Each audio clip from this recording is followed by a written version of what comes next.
Kundi la vyama vya upinzani barani Afrika kupitia jukwaa la demokrasia Afrika PAD limetaja kitendo cha serikali ya Angola kuwazuia wanasiasa wa upinzani kutoka barani kote kuingia nchini humo ni shambulizi dhidi ya demokrasia.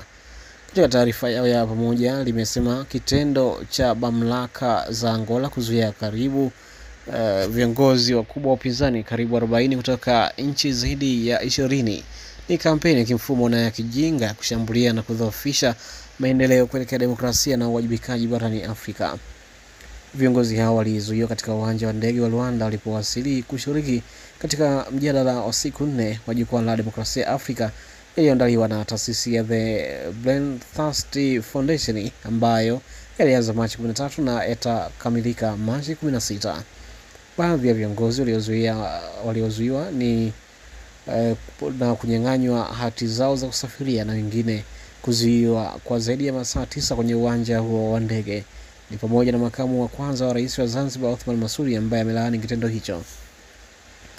Kitendo kile ni shambulio dhidi ya diplomasia ya demokrasia Afrika, amesema Masudi.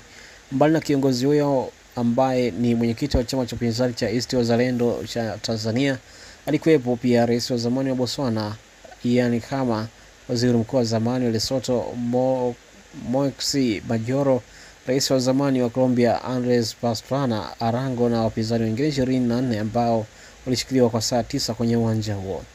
Wapinzani wengine waliozuiwa ni pamoja na mwenyekiti wa chama kikuu cha upinzani Tanzania Chadema Tundu Lissu, kiongozi wa upinzani Uganda Robert Kyagulanyi Bobi Wine na seneta wa Nairobi Edwin Sifuna. Wapo waliozuiwa kwa muda na kurudishwa katika nchi zao kabla ya baadaye kuruhusiwa kuingia nchini humo. Mamlaka za Angola zinasema kilichotokea ni masuala ya uhamiaji kuhusu utaratibu wa vibali vya kuingia nchini humo vilivyopaswa kufuata utaratibu wa kisheria.